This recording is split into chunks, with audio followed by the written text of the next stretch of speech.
escravos no Ceará, eles eram compostos em boa parte pelos africanos que foram trazidos aqui. No Ceará começou a vinda de africanos a partir mais ou menos de 1756, principalmente pelo sul do Ceará, quando se acreditava haver minas de ouros. Alguns escravos foram trazidos para cá, para o Ceará, via Pernambuco, mas também havia uma escravidão que a gente conhece como escravidão indígena. Os escravos no Ceará, eles eram também parte do povo indígena que foi aldeado, que foi trazido para as missões, mas que foi usado também como trabalhador escravo. O escravo era então africano, mas era também, como é que eu posso dizer, indígena ou nativo. São escravos que ocupam, como em outras regiões, diferentes ofícios, a maior parte dos ofícios, né, da cadeia econômica, todo o trabalho braçal em particular é desenvolvido pelos escravos, e aqui no Ceará, então, em relação às especificidades econômicas do período da colonização no Ceará, a pecuária, e na cidade o comércio, a agricultura na serra, todos esses ramos de atividade, então, viram a participação dos escravos, né? Escravos, então, como eu disse, de diferentes nações, mas difícil assim de falar durante todo o período da colonização, mas inicialmente então africanos vindo de outros portos do Brasil e posteriormente crioulos, né, escravos nascidos então no Brasil e também no Ceará. Então esse que era o quadro um pouco geral da população escravos, sabendo que de fato no Ceará a proporção de escravos em relação ao conjunto da população não foi uma proporção muito grande, né? E de qualquer forma foi uma proporção muito menor do que a proporção de negros livres e libertos que participaram do processo de colonização aqui no Ceará, né? Ser escravo era viver essa situação paradoxal de homem e de coisa. Como homem e como mulher, ter vontades próprias, aspirar à felicidade, mas ao mesmo tempo ser submetido à opressão dos seus senhores. As atividades eram as mais diversas. Então, a princípio, os negros introduzidos ao Ceará na condição de escravos, eles vieram trabalhar nas minas lá na região do Cariri. Todavia, essas minas fracassaram. A gente pode perceber mesmo um número escravo um contingente mais razoável nos trabalhos de pecuária, muito embora a pecuária extensiva, o gado criado solto, criava várias possibilidades de fuga. Na verdade, o trabalhador essencial da pecuária era o vaqueiro. E ele não era nem um escravo, essencialmente nem um escravo, e nem um trabalhador assalariado. Ele recebia a quarteação, a quarta. Quer dizer, de cada 4 bezerros que nasciam, um era do vaqueiro. Mas haviam escravos também nessa circunstância, trabalhando na criação de animais, de atividades domésticas, as mulheres escravas como rendeiras, como costureiras. Haviam escravos em uma quantidade também bastante razoável, escravos de aluguel, que conheciam uma determinada especialidade e que seu proprietário alugava esse escravo para um outro indivíduo. Havia também os escravos de ganho, que poderiam fazer doces ou desempenhavam quaisquer outras atividades que tinham uma certa receita, e uma parte dessa receita era entregue ao seu senhor. Então havia toda uma prática de opressão e de exploração. Não obstante a condição de escravos, haviam espaços de liberdade cotidiana conquistada. Por exemplo, a brecha camponesa. Não raras às vezes os escravos podiam cultuar nas grandes propriedades uma pequena produção de alimentos para a sua própria subsistência. Alguns desses escravos conseguiam produzir uma quantidade que possibilitava, inclusive, o comércio e, no momento futuro, a sua própria alforria. Né? As festas religiosas, as irmandades dos senhores pretos, a própria matriz do nosso maracatu. O maracatu cearense é belíssimo e marca essa história da resistência, que é o coroamento da rainha do Congo, Ngiga Nibande. É bom que a gente não esqueça que os escravos cearenses eles eram oriundos principalmente da Angola e do Congo. Então essa história do maracatu, na verdade, conta a história da resistência negra de uma rainha que combateu os sobas, os traficantes de escravos. Então haviam espaços furtivos de liberdade, forjadas, construídas no cotidiano, que demonstram essa dimensão humana, demasiadamente humana, também dos escravos.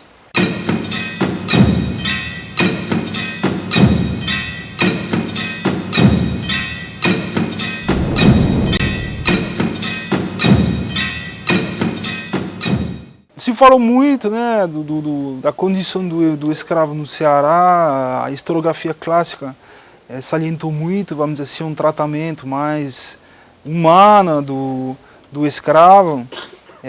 O fato dele, por exemplo, se encontrar em uma situação privilegiada com seus senhores, do fato de que no Ceará os painéis de escravos eram poucos, quer dizer, ao contrário, por exemplo, da área de produção do café, onde a gente vai encontrar fazendas enormes com centenas, às vezes milhares de escravos junto. Aqui no Ceará, dizemos que encontra-se um número pequeno de escravos, né, dentro de uma mesma família, de uma mesma propriedade, né, máximo 20 escravos, mas a grande maioria são alguns escravos. Então isso na historiografia clássica sempre, vamos dizer assim, favoreceu um discurso dizendo que o escravo no Ceará tinha sido tratado de forma melhor que outros cantos, que tinha assim uma maneira mais humana de tratar esses escravos.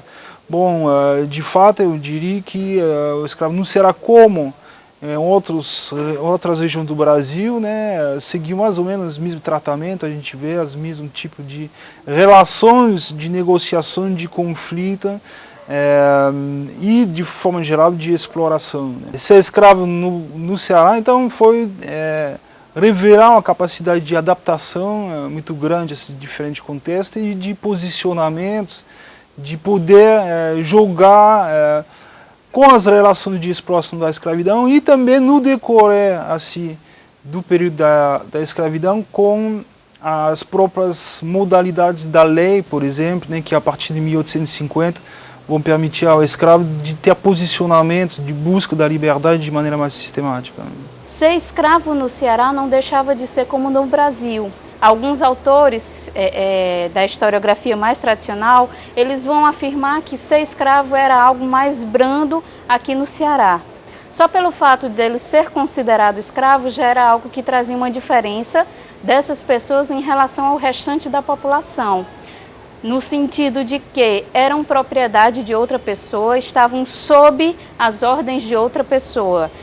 Tinham que trabalhar, e muitas vezes esse trabalho era um trabalho mais pesado, mais puxado. O escravo era o escravo no canavial, era um trabalhador no canavial, era o trabalhador com gado, mas era um trabalhador principalmente agrícola. Daí a vinda de tantos angolanos, eles estavam acostumados a trabalhar na agricultura, e esses escravos, eles eram postos para trabalhar em todo e qualquer tipo de serviço. Ser escravo no Ceará era principalmente ser uma mercadoria, ser uma peça que era posto para o trabalho compulsório e era algo que em dificuldades poderia ser vendido. Ou seja, você tinha a sua vida, o escravo tinha a sua vida, trabalhava, conseguia constituir a família, mas em qualquer dificuldade o escravo poderia ser vendido, como foi aqui no Ceará a partir de 1850. Então, havia algum tipo de benevolência por parte dos senhores? Isso não era regra comum. Havia algum tipo de facilidade? Isso não era regra comum. Alguns escravos conseguiram manter algum tipo de relacionamento com o senhor que facilitou um pouco a sua vida, mas isso não era garantido. Ser escravo era algo que era muito complicado para os cativos, aqui também no Ceará. Mesmo a gente não tendo uma realidade como houve no Sudeste Cafeeiro, que foi de trabalho mais pesado, mas nós também tivemos aqui uma realidade de trabalho pesado que em geral era feito pelos cativos. Tanto que nenhum trabalhador livre queria fazer trabalho que era considerado de escravo.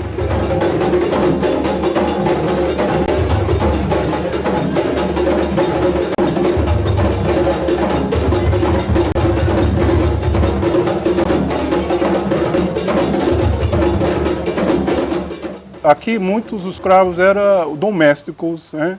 Mas também os escravos trabalham com gado, muito com algodão, outros com açúcar também, mas muito pouco açúcar aqui. Cari, outros lugares, pouquinho, mas a maioria trabalha com gado, domésticos, todo tipo de trabalho. Há uma fantasia, há uma versão da historiografia tradicional que diz que a relação entre escravos e senhores no Ceará era mais branda, era mais amena, que os escravos faziam parte da família. De certa forma, isso lembra muito algo que existe até hoje, né? Os apartamentos, as casas da nossa classe média, das classes mais abastadas, continuam reproduzindo o quarto da empregada. De certa forma, ainda é uma relação de casa grande e senzala. Então, a relação entre escravos e senhores era uma relação de opressão, não poderia ser diferente disto. Então, a própria condição de ser escravo é uma situação de violência, tanto para quem escravo é, tanto para o proprietário. Então, é uma relação de opressão. Se fosse uma relação de cordialidade, não haveria registros de escravos em fuga. E nós temos inúmeros exemplos nos jornais de época de escravos fugitivos, mesmo quando destinados a tarefas domésticas.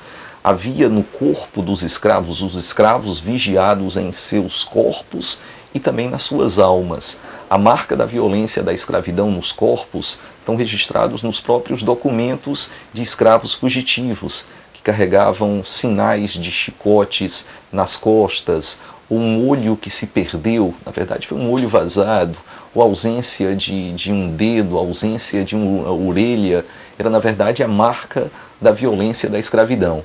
Então não passa de mito essa relação de cordialidade entre o senhor e o escravo nas terras do Ceará. Essas relações elas são muito ambíguas desse ponto de vista, né? O escravo está mais sob a mira do senhor, né, por essa proximidade, então o senhor tem um controle, uma proximidade muito maior do que, por exemplo, o senhor de uma fazenda grande, onde as centenas, milhares de escravos podem, vamos dizer assim, ter estratégias mais subterrâneas, mais escondidas, né? E no mesmo tempo ele está numa posição talvez mais forte de negociação, né, de posicionamentos, mas em posição de reivindicar em função da sua própria atuação, da sua própria postura, alguns direitos diferentes, né, mesmo sendo que de fato então os postulados da escravidão, né, o escravo como pertence do seu senhor, o direito da propriedade do senhor sobre a escrava é também um dado, eu diria, característica dessas relações e que no Ceará, como outros estados, durou até o final. A gente vê todo esse período, né? Se você olhar os jornais do século XIX, uma boa parte desses jornais vai trazer anúncios de escravos fugidos.